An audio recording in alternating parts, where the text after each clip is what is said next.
Olib kelgan.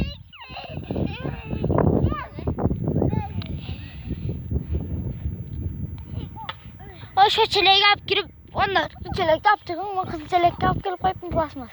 Bu qopar.